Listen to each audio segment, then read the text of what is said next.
पकने के बाद भी हंटर बीफ का ये लाल रंग ही इसकी सबसे बड़ी खासियत और पहचान होता है, जिसे धागे वाला गोश्त भी कहा जाता है। अगर आप भी बड़ी बड़ी बेकरीज में मिलने वाला ये महंगा तरीन हंटर बीफ अब बहुत ही आसानी से अपने घर पर तैयार करना चाहते हैं, तो आज मैं आपको सिखाऊंगी वो असल सीक्रेट तरीका जिससे गोश्त बनेगा अंदर तक सॉफ्ट, जूसी और परफेक्ट लाल। बिस्मिल्लाहिर्रहमानिर्रहीम। अस्सलाम वालेकुम फ्रेंड्स, उम्मीद है आप सब खैरियत से होंगे।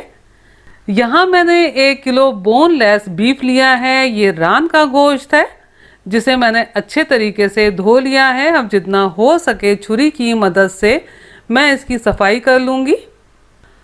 अब गोश्त की सफाई के बाद हमने एक फोर्क की मदद से गोश्त को अच्छे तरीके से चारों तरफ से प्रिक करना है ताकि जो भी मसाला हम इस पर लगाएं वो अंदर तक जा सके।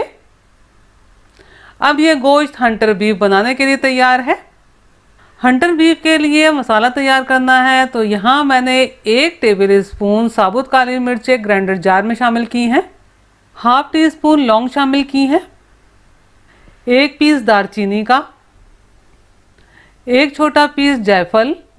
अब ये है हंटर बीफ का सीक्रेट इंग्रेडिएंट। इसमें जाएगा ये कलमी शोरा जिसे इंग्लिश में सॉल्ट पीटर कहते हैं। हंटर बीफ का ये जो खास लाल रंग होता है ना, ये इस ही कलमी शोरे की वजह से आता है। लेकिन याद रहे कि इसे हमने भर भर के शामिल नहीं करना।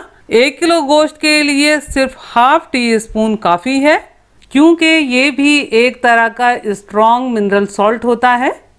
कलमी शोरा आपको किसी भी पंसार स्टोर से आसानी मिल जाएगा। 1.5 टेबल स्पून रेगुलर नमक शामिल किया है। अब इसमें जाएगी 2 टेबल स्पून ब्राउन शुगर। अगर आपके पास ब्राउन शुगर ना हो तो आप इसकी जगह देसी शक्कर का इस्तेमाल भी कर सकते हैं, और अगर वो भी ना हो तो रेगुलर वाइट शुगर यानी कि सफ़ेद चीनी का इस्तेमाल कर लीजिएगा। अब इन तमाम अज़्ज़ा को बिल्कुल बारीक पीस लेना है। अब इस पिसे हुए मसाले को गोश्त पर इस तरह चारों तरफ से मसलते हुए लगा लेना है। पूरे मसाले को अच्छे तरीके से गोश्त पर लगा लिया है। अब हमने इतना बड़ा एयर टाइट कंटेनर लेना है जिसमें ये गोश्त का टुकड़ा आराम से पूरा आ जाए, यानी कि बहुत बड़ा हम कंटेनर इस्तेमाल नहीं करेंगे। अब इसमें ये मैंने ½ कप सफ़ेद सिरका शामिल किया है। सिरका अच्छी क्वालिटी का इस्तेमाल कीजिएगा। अब कंटेनर की गुंजाइश के हिसाब से पानी शामिल करेंगे, तो यहाँ मैंने तकरीबन सवा कप पानी शामिल किया है। अब कंटेनर की लिड लगाकर इसे एयर टाइट कर देंगे और तकरीबन 5 से 6 दिन के लिए फ्रिज में रखेंगे। हंटर बीफ को इस तरह 5 से 6 दिन मैरिनेट करना ज़रूरी होता है ताकि मसाले और कलमी शोरा गोश्त के अंदर तक रच बस जाए और इसका वही रिवायती जायका और लाल रंग आ सके। ये देखिए, इसे फ्रिज में रखे हुए आज दूसरा दिन है। अब इसे निकाल कर इसकी साइड को पलट लेना है ताकि मसाले का पानी गोश्त में सब जगह बराबर लगता रहे।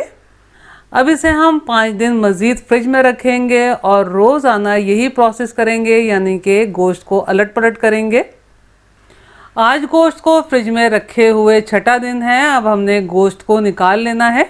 आप देखिए, शक्ल से ही आपको लग रहा होगा कि ये गोश्त कितने अच्छे तरीके से मैरिनेट हो गया है। अब मैंने गोश्त को एक स्ट्रेनर में रखा है। अब इस पर थोड़ा पानी डालते हुए इसे खंगाल लेना है ताकि एक्स्ट्रा नमक और कलमी शोरा इसमें से निकल जाए। ख्याल रहे कि हमें इसी तरह पानी डालते हुए खंगालना है, यानी कि इसे मसल कर धोना नहीं है। दूसरी तरफ से भी इसी तरह पानी डालते हुए खंगाल लेंगे। अब किचन टॉवल या किचन नैपकिन की मदद से इसे हल्का हल्का टैप करते हुए हम अच्छी तरह ड्राई कर लेंगे। अब क्योंकि मैरिनेशन के बाद गोश्त बहुत अच्छा सॉफ्ट हो चुका है, तो इस स्टेज पर हम इसे डोरी की मदद से अच्छे तरीके से बांध लेंगे ताकि जब इसे हम पकाएं तो ये गलते हुए बिल्कुल भी बिखरे ना और इसकी शेप बरकरार रहे। वैसे अगर आप चाहें तो मैरिनेशन करने से पहले भी बिल्कुल सेम प्रोसेस से इसे डोरी की मदद से बांध सकते हैं। ये हंटर बीफ अब पकाने के लिए तैयार है।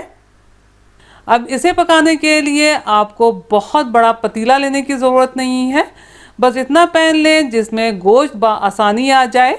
अब इसमें हमने इतना पानी शामिल करना है कि ये गोश्त तकरीबन आधा डूब जाए। तो यहाँ मैंने तकरीबन 1 लीटर पानी शामिल किया है। अब इसमें मीडियम टू हाई फ्लेम पर एक उबाल आने देंगे और ये जो पानी बचा है इसे फेंक देंगे। अब मीडियम टू लो फ्लेम पर पानी ड्राई हो जाने तक पकाना है और बीच बीच में इसे अलट पलट करना है। आप देखिए पानी ड्राई हो चुका है और हंटर बीफ भी बहुत अच्छे तरीके से गल गया है। अब इन सारे धागों को हम काट कर निकाल लेंगे। अब यहाँ आपके पास 2 ऑप्शंस हैं, या तो आप इसे थोड़ी देर के लिए बेक कर लें ताकि इसकी सरफेस ड्राई और हल्की सी क्रिस्पी हो जाए, या फिर इस पर कुकिंग ऑयल स्प्रे कीजिए या फिर ब्रश की मदद से अप्लाई कीजिए और पैन में अलट पलट करते हुए अच्छा सा गोल्डन कलर आ जाने तक फ्राई कर लीजिए।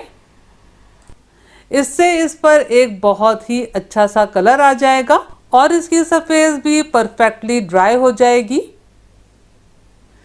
ये बहुत मज़ेदार और बिल्कुल परफेक्ट हंटर बीफ बनकर तैयार है। अब इसे थोड़ा ठंडा होने देंगे और फिर मैं इसकी आपको कटिंग करके दिखाऊंगी। इससे सैंडविचेस भी बहुत मज़े के बनकर तैयार होते हैं। सैंडविचेस के लिए मायो सॉस तैयार कर लेते हैं। तो हाफ कप मायोनीज में 1 टेबल स्पून केचप शामिल किया है, 1/4 टीस्पून कुटी हुई लाल मिर्चें और 1 जवा क्रश किया हुआ लहसुन का, चंद कतरे नींबू के और 1 चुटकी नमक डाल के अच्छे तरीके से मिक्स कर लिया है। अब इसे एक छोटे बोल में ट्रांसफ़र करके ऊपर से कुटी हुई काली मिर्चें स्प्रिंकल कर दूंगी। हंटर बीफ भी काफ़ी हद तक ठंडा हो गया है। अब इसे पतले पतले स्लाइसिस में कट कर लेना है।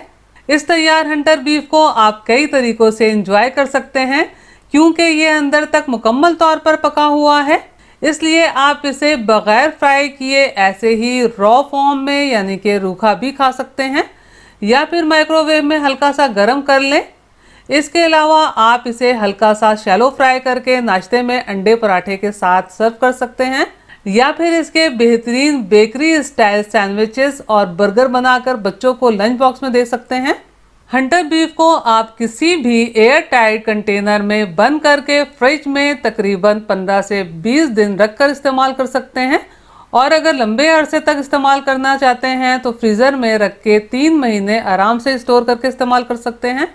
आप यकीन जानिए ये हंटर बीफ बहुत मज़ेदार बनकर तैयार होता है, तो आप एक दफ़ा ये हंटर बीफ बनाकर ज़रूर देखिएगा, आपको ज़रूर पसंद आएगा।